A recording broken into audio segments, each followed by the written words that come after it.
Good morning and welcome to our show. I am here today to talk about Coats for Kids. We're so excited. We have Rachel Pry. She's this year's chair of the 34th annual, believe it or not, Coats for Kids. And of course, Paul Brown from Jack Brown Cleaners. Welcome, guys. Thanks for coming and talking to us. Thanks for having us. Appreciate it. You know, we here at iHeartMedia are just so proud to be a part of Coats for Kids. Once again, I was telling my mom, I'm like, I'm so excited. It's Coats for Kids time, which means we're in the holidays. It's one of my favorite things that we do every year. And it's funny because my husband didn't really realize the magnitude of Coats for Kids and how many coats every year. And I told him what Jack Brown Cleaners does. He said, well, did they just collect the coats? And I was like, no. I said, they clean every single coat. So these kids, it's like they're getting brand new coats. I mean, it really is incredible. So for people who don't know what Coats for Kids is about, Rachel, would you kind of lay it out for what it is? Well, this is our 34th annual Coats for Kids. And yes, Paul Brown and Jack Brown Cleaners, they clean all of the coats. So the community can donate coats there starting yesterday all the way through December the 9th. And the cleaners, they'll clean the coats and get them ready. And then they're going to bring those to us at the Junior League of Austin's Community Impact Center, where we'll get those coats ready to go out into the community.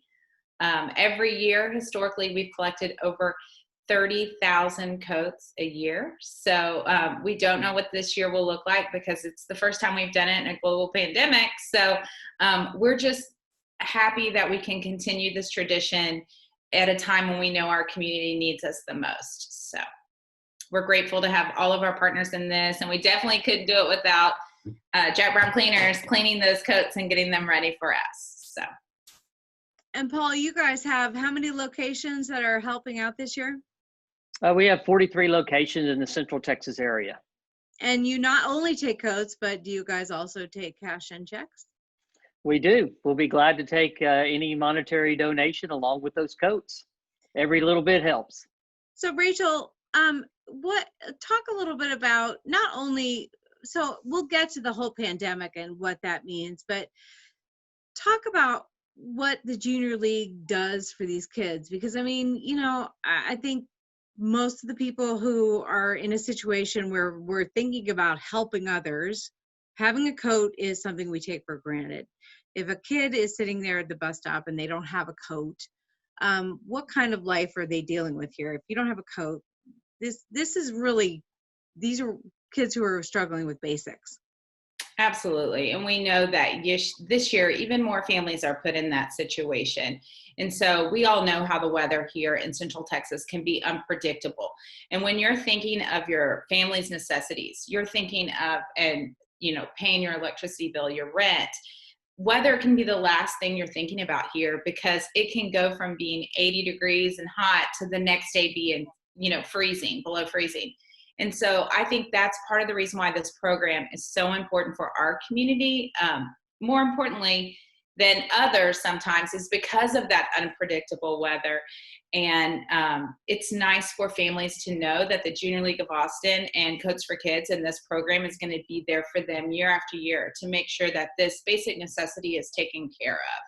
And so I think, we're just so grateful that all of our community and all of our committee members have come together, and despite the pandemic, they still have found ways to make this work. So we're just so incredibly grateful for the team being able to reimagine something that's been done before so many years in a different way to still meet that need of our community. And the cool thing is you can drop off little bitty kids coats or coats for every single size, because when we're talking about kids, we're talking about little kids all the way up to big old football player high school kids. I mean, every single size coat is needed this year, and the pandemic has made everything weird, and so distribution is going to be different too. So when you're dropping off those coats at all those locations, you can drop off every single size. Paul, what do you guys do with all those coats? How do you store them?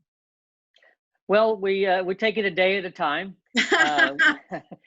We actually we take them out of the barrels every day and get them counted and get a running count Yeah. to all of our media partners and let the community know where we stand in our process. And we immediately to get them through our cleaning process. And one thing to take into consideration during this pandemic is our process does eliminate any kind of viruses with the Oh, heat that's that's great. generated in our cleaning process. So that's one big thing. And then we get them through our cleaning process, and then we have a warehouse that we store them in until they're ready for distribution day.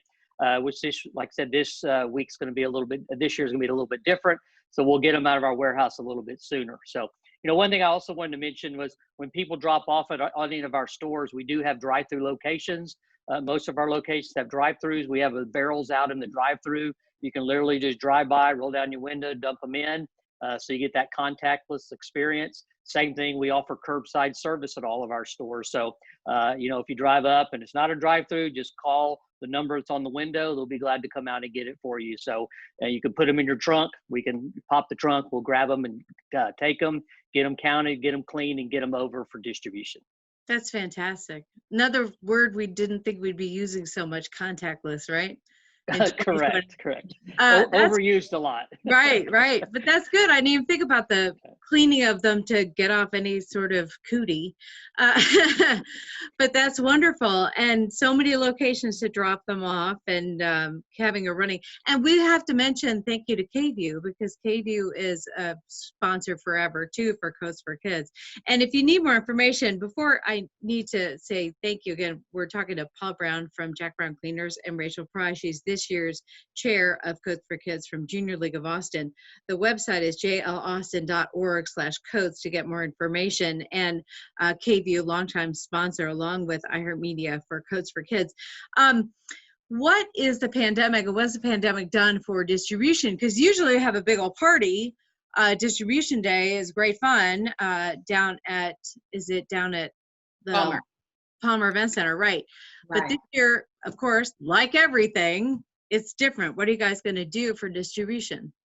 Yeah, so that's probably our biggest change for Coats for Kids this year, is that we are moving coat sorting and distribution back home to our Community Impact Center for the Junior League of Austin. We have an open air secured parking garage that we will use to sort all of the coats. So we've pushed distribution week into 2 weeks to give us more time that way we can account for social distancing and making sure that we're keeping the volunteers safe. So there in that open air garage, we will still sort and get all the coats ready to go out into the community. We're working, our recipient outreach team is working with school districts. They're working with AISD. We have a Del Valley team and a team that's working on all the other general schools. And the kids there are able to pre-register for a coat, select their size and color preference, and then our coach shopper volunteers, which we really need our community to help do, will go through and select that special coat for a special child, and then we'll box those up and we'll get those out into the community. So it's going to be a different model, different experience, but with a focus on safety. So we're really excited about these changes. Hopefully we can bring back coat fittings, next year or when it's safe. But I think this year we're still going to make this a really valuable experience for volunteers who come out to support our program and for our recipients. Now, one of the things I think you did last year was, didn't you use Amazon and some of the wish lists? And are you doing that again this year? We are. We have an Amazon wish list and we have a Walmart wish list. So fantastic. So if you visit our website, the links to those should be on there. And then those coats will ship directly to the Community Impact Centers. So, talk about contactless. I mean, we really tried to think of all the ways. So there's a way for everyone to get a coat. But if you do make a donation, you can be assured that $20 will buy a new coat for a child in need. That's fantastic. So you can do that way, go to jlaustin.org/coats, or easier, just go to your closet, find a coat that you're not wearing, and drop it off at any of the Jack Brown Cleaners locations, because there are plenty to do that. Thank you, Paul, for coming and talking to us today. Rachel, thank you too. And we just appreciate you guys so much and doing so much for the community for so many years and impacting so many families every year. We really appreciate you guys. Thank you. We appreciate y'all. Yeah, Oh. thanks for having us. It is a Well, pleasure to help. This is seriously, this is like Yeah. this is one of our favorite things to do every single year.